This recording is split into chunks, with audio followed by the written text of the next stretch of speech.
is time for the Jason Katz Podkatz with your host, Jason Katz. And yesterday, I filmed a draft of this for this week, April 24th, 2026. And I'm not going to post it, even though I went for 45 minutes, which is kind of a record for me. In my opinion, dude, I just passed a guy with a leather jacket on in this beautiful weather. Like, what is he doing?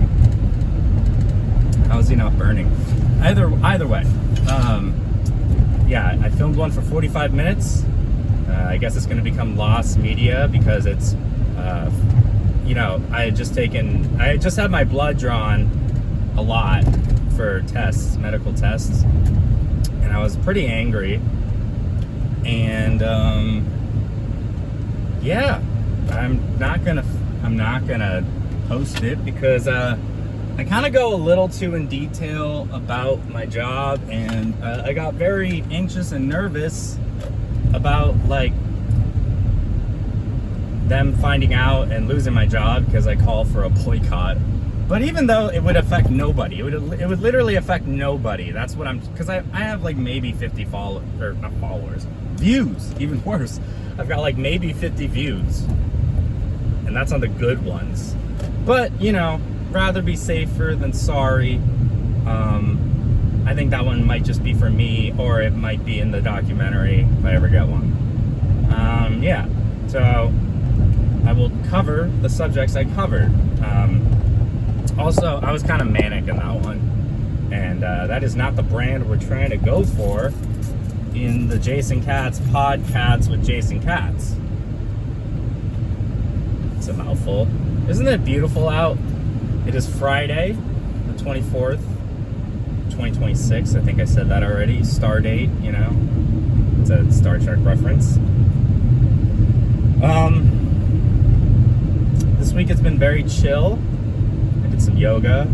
I had a sketch comedy class last weekend, and I heard some of my I heard some of my sketches, like my first drafts, like I heard them. Oh wow, someone was taking the picture, very pretty. Yeah, I heard them, and when we went over it in class and people read my little sketches, it was great. People laughed at the jokes that I wanted them to laugh at. That's awesome. Okay, then turn right. There was no need to come to a full stop, you fucking piece of shit. God. Alright, maybe I am a little aggro. I don't know. Anyway. Yeah, I had my blood drawn for some medical tests.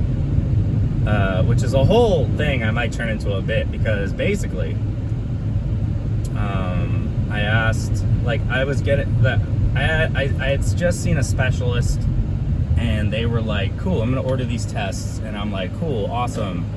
And they were like, okay, so you can go get that. I'm like, awesome. Since we're at it, can you like order some STD tests too? Since like, it's been a few months, and like just pop it on. And he was like, oh, I don't even know what I'd order. You should ask your person, like the main person. And I was like, okay. But like, it's in my chart, right? Like, you can just copy and paste. He was like, I don't know if I feel comfortable with that. And then I messaged my guy, like my doctor, my blood test guy. No, my doctor. Ooh, wee. Can you see it? No? Okay, there's the Space Needle. I'm driving distracted. Anyways.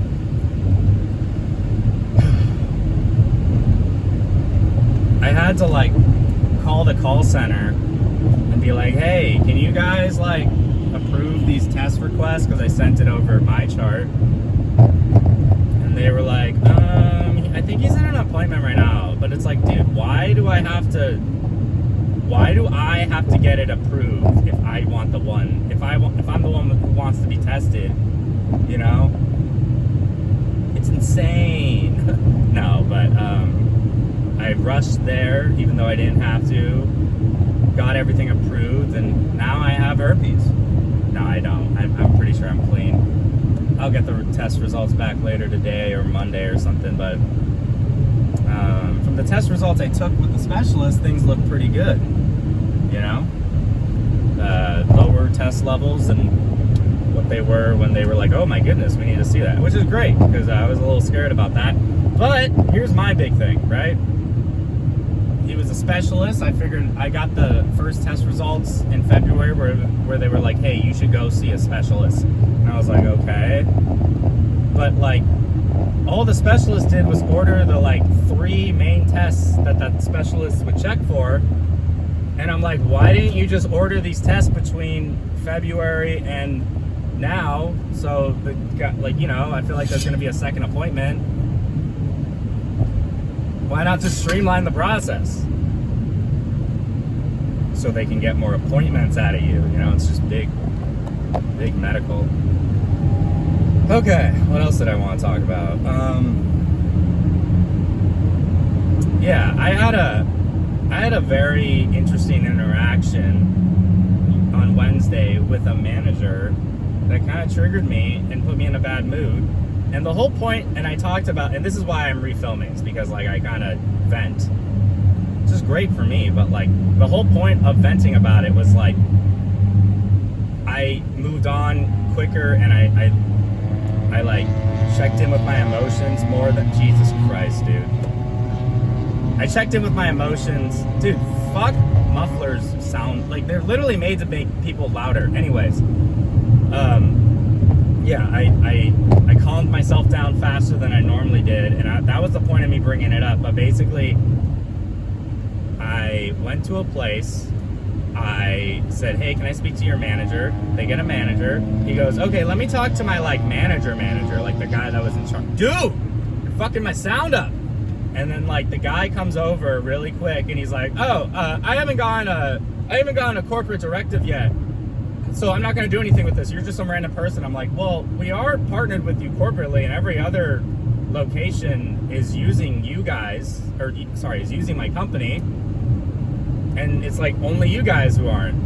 And he walked, like he was like, okay, yeah, well, get a corporate directive and I'll do it. And he walked away. And I was like, we weren't done talking. And I think the walking away was so rude.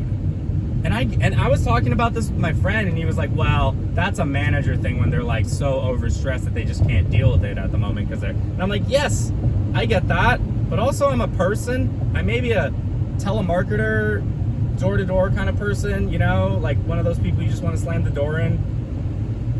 But like also, I had data that showed that like my company was used at their company a lot to help their company. And like, I don't know, like maybe if you can't listen to that and be like, oh, let me look into this, no matter how busy you are, unless you're, I don't know, like a medic in a wartime scenario or something, then like maybe you shouldn't be manager.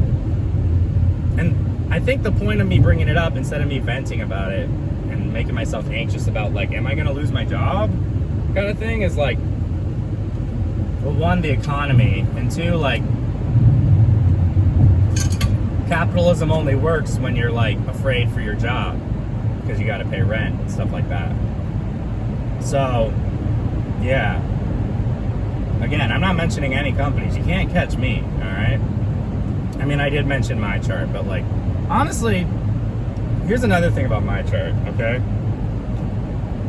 I recently got some things done at another brand, right? Like I went to Optum. I usually go to Optum, but I went to Swedish for like these tests, and they were like, here's your new My Chart. And I'm like, what do you mean new My Chart? Why do I have to have 2 sign-ins to My Chart for 2 different agencies when you should just combine everything? You know what I'm saying? Like My Chart, like fix that. Anyways, what else did I talk about yesterday? I brought up the thing because like corporate policy, in my opinion, holds a lot of change back. Because like anytime somebody's like, hey, we just want to collaborate and help, and like, yes, I make money off of it, but you also make money off of it, and it makes things go faster. They're like, well, we have this corporate policy. You have to go through corporate, blah, blah, blah, blah, blah, blah, blah, blah, blah. You have to get approval. And it's like, okay, well, if you had a corporate directive from your boss and they were like, hey, jump off this cliff, would you? Like, if the policy itself is broken and you're not questioning that, what is, like, don't follow the rules if it's broken.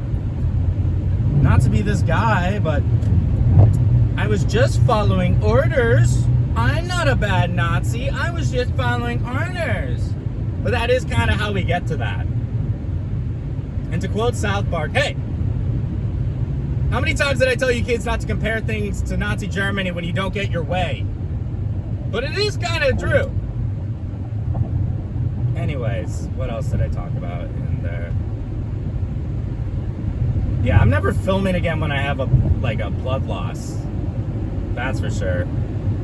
And, okay, this is something I will talk about, and it is part of the reason why I went over 45 minutes. So when I was in college, I started dating, holy shit. I started dating this woman in like October. Actually, let's wind it back more. The summer of 2027, 26, either one of those two, somewhere in college, into my junior year of college, I wrote a script over the summer because I was spending a lot of time on my campus during the summer, which is kind of cool because, like, everybody's not there and you just have the whole campus to yourself. And I went full method, which I now know is kind of toxic masculinity. But the entire film script, which was like 130 pages, is set on the campus. And the locations are in the campus. And it was great. I was like setting up shots. I was location scouting. I was doing everything a director does. And I was gonna be like, well, I'm gonna make a student film. Right? It was about students. It was for students. One of the rules that I've learned in storytelling is that you get one thing in the movie that just doesn't make sense and you have to roll with it. And I want everyone to know that this is a work of fiction that I've never, ever had actual thoughts of. But the movie is about this student at San Diego State University, because that's where I went to college, that's where it's set, and he commits a mass shooting. Once again, completely fictional. Once again, I cannot stress this enough. And then he kills himself. So he shoots and then shoots himself. The movie revolves around these characters that knew him, like his girlfriend, his friends, his roommates, his fraternity brothers / pledge class brothers. And the plot of the movie is they have to study for finals, and that's the one thing I chose to be I'm not explaining this really. They didn't cancel school because in the script they didn't cancel school because it was so close to the end of the year that they just had a few more tests. It was during the middle of finals. So they were like, fuck it. It would cost more to move the kids out early. Let's just let this roll out. There's only 4 days left, which would not happen in real life. But basically, it's about the people around the shooter who, got, they couldn't study for finals. And the movie's about them studying for finals. They couldn't study because, they were trying to grieve, right? And it's about the things leading up to what happened and stuff like that. And it's a really good movie, honestly. I really liked the plot, and there were some good points and good scenes. But also it's filled with a bunch of student film tropes that is just hot garbage. Usually. There was a suicide scene and a rape scene and just trashy things I don't know about or when I wrote it. Okay, I'm not going into details, but I am sort of a victim. But not like that, but when I was a kid. Okay, well now I gotta cut this. But it's not a big deal. Everyone in the Boy Scouts was, right? I think we all were. I don't give a shit if this gets known. Okay, maybe I will actually cut this, but the point is that fuck.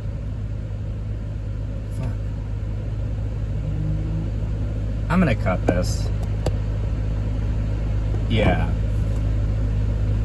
Okay, small edit, but we're back. But like the point is that like I wrote this when I was distracting myself from studying with finals. So year starts, right? Summer's over, script is there. I want feedback. I get some meetings with this this screenwriting guy at the school, and like basically,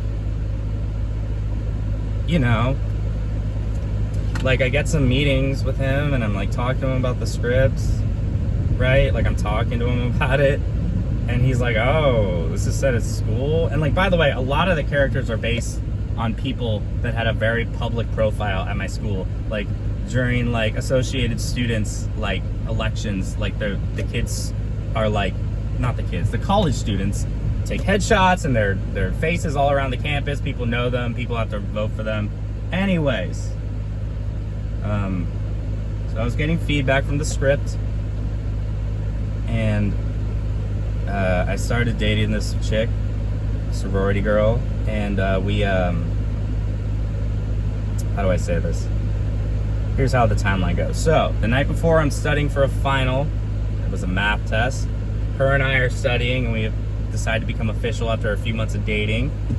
That weekend is a sorority formal, and I'm not the most popular guy, and it kind of felt like, oh my god, the popular kid's asking me to prom kind of vibe. And I was like, I really wanted to go to the sorority formal because like I never get included, and like I didn't feel a part of the community and stuff like that, which now is just like, well, there's just a bunch of fucking rich kids. Holy fucking shit, you fucking piece of shit, you fucking piece of shit, fuck you. It was exactly the race you thought it was. I didn't say what race it was. Anyways, so we decide to become official. We study, or like I spend the whole night studying. She's there for most of it, but like I spend the entire night studying, so I'm on no sleep. I do the test, and then I'm like, oh yeah, I have this meeting with the professor for more feedback. And I go to the professor, and there's a detective waiting for me. And basically the detective takes me from the student like film place. There was a theater building, and we walk to the library, which is in the middle of San Diego State. Very beautiful buildings.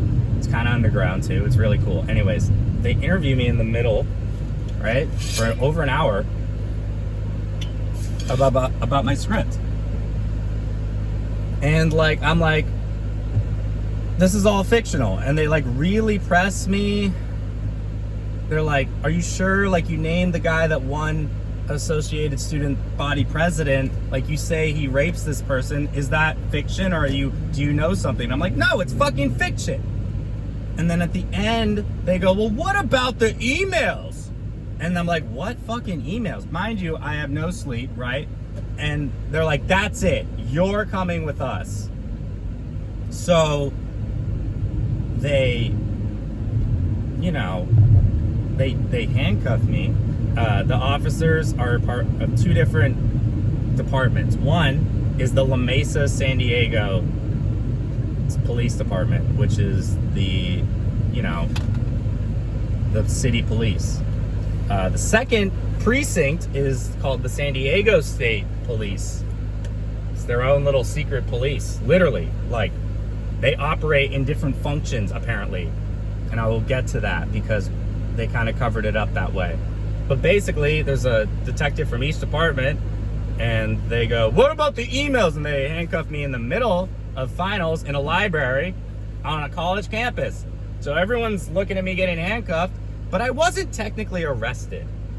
I got this thing called a 5150, which is like a gray area in California, where it's basically a 72-hour hold in a mental hospital. And I'm like, I don't belong here. And the girl I was dating and my roommate at the time come to visit me the next day. And I'm like, wow, I have such great supportive friends. And then like, I get out, right? Like I get out 3 days later. I missed the sorority formal, and I'm very sad about that. And side note, like the night I moved in, the night I got detained or whatever you want to call it, I was like, I need to speak to the doctor. There's been a horrible mistake. The doctor comes, does his rounds. I go, doctor, we need to talk. He goes, I'll talk to you tomorrow. He was like this 80-year-old guy named Dr. Allen. And I was like, dude, what the actual fuck? What the actual fuck? And like, basically, the second night I talked to him, he's like, you're going to have to change your attitude. Otherwise, you're going to be held for 14 days, which is called a 5250 or a 5151 or something like that. So that's what was on the table. And I get out by being like, I'm cured, doctor. Like, I have to lie and shit. And he's like, wow, you have a different attitude from last night. And so I get out the third day. I text my girlfriend, quote unquote, and she's like, oh my God, I need to see you, come over. And she was living in the dorms. I was living in the frat house. And like, basically, I go over.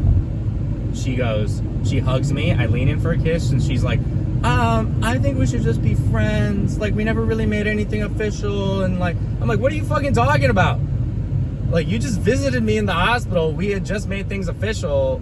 And then like, that kind of spiraled. That spiraled me even more, because I was like, dude, are you really abandoning me right now? And she did. But like, my fraternity at the time, which I later found out was like a Zionist cult, yeah, I don't know, I was desperate for parties. What do you want me to say? The fraternity was so lame that like, there was only like 3 or 4 chicks that would hang out at the house consistently. And like, she was one of them. So like, when I was like, hey, don't come to the house, she's like, but my friends are there. And then I was like, can we get her banned from the house? And everyone's like, well, she's kind of our homie. Which, in fairness, I was maybe a little irrational, but also like, that really hurt. It really fucking hurt. And she just kept going over there, and I got really crazy and stuff like that. I'm not gonna lie. But anyways, I was also fucked up from the thing, right? Like, the being 5150, in my opinion, illegally, and I'll tell you why. So I have gotten documents from this. I've gotten documents from the 2 out of 3 entities involved. The first entity is the hospital. And on the hospital intake form, they're like, this guy was brought in because he's suicidal and he has thoughts of hurting himself, which was not true. And then I got the La Mesa Police Department's documentation, and they said this man wrote a script about a school shooting and is possibly a threat to himself and or others. Actually, I don't even think it said to myself. I think it just said to the others, because like, it was, I mean, honestly, looking back on it, it was it was very nonfiction. And I was like, but the story of the school shooter is fiction. That's kind of funny now that I phrase it like that. And it was like peak, like, shootings, you know, like, it was like peak shootings. And I was like, so I think what they did, they were like, well, this guy, we don't know, we're just gonna be a little safe and just, you know, 5150 him. But they didn't have enough, so they changed the reasons. Now this is where I think the cover-up happens, because I had tried multiple times. I tried in 2018, 2019, 2022, after the pandemic.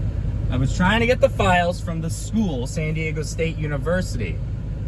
But because San Diego State University police force is not like, the entity is a school or some shit, they were like, oh, we can't give you those files because of student privacy. I'm like, first of all, what? And then like, when I tried in 2022, they were like, hey, we delete all our files from like over 4 years. I'm like, so you, a police force that has its own weird gray medium line of jurisdiction, deletes files with no archive after 4 or 5 years or some shit? Interesting. You know that Miranda Cosgrove thing where she's like looking at the computer and I call her Carly? Interesting.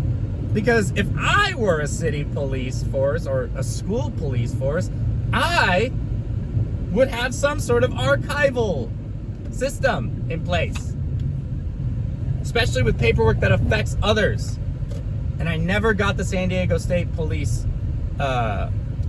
paper trail, but I would bet $1 billion fucking dollars that it does not include a legitimate reason and or a different reason. Because I asked you this,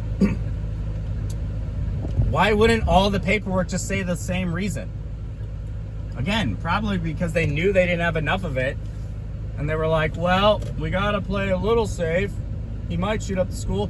And I want to elaborate on the email thing, because when they were like, what about the emails? And I do think I made a mistake on this, but basically the emails, and by the way, I've never found the copy of this email. I just know I sent it. So it was like in the middle of the night, I had like a D+ or something, and I was like very worried about my grade point average and stuff like that. So I emailed the professor, basically, hey, please keep in mind that like my grade is in your hands, and it sort of feels like I have a gun to my head, but you are the only one that can control the trigger. Which is stupid and a very stupid hyperbole, but I could get how they would get to the idea that I'm suicidal. But to be perfectly honest with you, I'm not mad that they questioned me for over an hour. I'm mad that they questioned me for over an hour about one thing and then brought me in for another thing without even mentioning it to me, and then being like, oh, we can't tell you because there's like a student privacy law, blah, blah, blah, blah, blah. And it's like, you're just covering your fucking shit up. Anyways, San Diego State Police Department, do you have any answers? Can you show me the paperwork? Why are you guys doing that? And I bet you there were other people kind of like me covered up. And it hurts. It's fucked me up. And like, it's not fair. And like, every parameter I've described to y'all in this has been like, you kind of fucked up majorly here. And it's like, yeah, but like, there's like, any fucking clear, mature adult would be like, oh, these are a bunch of weird misunderstandings and hyperbole, right? Like, I stressed for over an hour to them that everything I wrote in that movie about the school shooting, the rape scenes, again, student film tropes. I was in college, okay? And that doesn't excuse any of the behavior because they're dangerous scenes. They're like that, you know, like, anyways, I stressed the fictionality of it, and they were like, better be safe than sorry. But they didn't have enough reason to be safe and sorry. And I think I'm gonna tag San Diego State, to be perfectly honest, because I want fucking answers. I would like to see the paperwork from my 5150, because I don't think you can't just switch reasons, right? We want to be protecting the school. It's like, okay, why don't you just... I don't have an answer for that, but basically it's like, what the actual fuck? And yeah, it fucks me up. And I mean, that was almost 10 years ago, but yeah, anyways, common question of the day, have you ever been in a part of a cover-up by a government entity? And also, another question, why do schools get their own police force where they can create their own gray areas? Comment, like, subscribe, comment the questions. You might win a PlayStation 4. Sorry, not a PlayStation 4. A PlayStation 5 or whatever when I get sponsored. This was brought to you by NordVPN and I guess San Diego State University Police Force. I'm Jason Katz. This has been the Podkatz with Jason Katz, with your host, Jason Katz. I hope you have a great rest of your day. Have a good night or day. You know what I mean. I'll see you next week.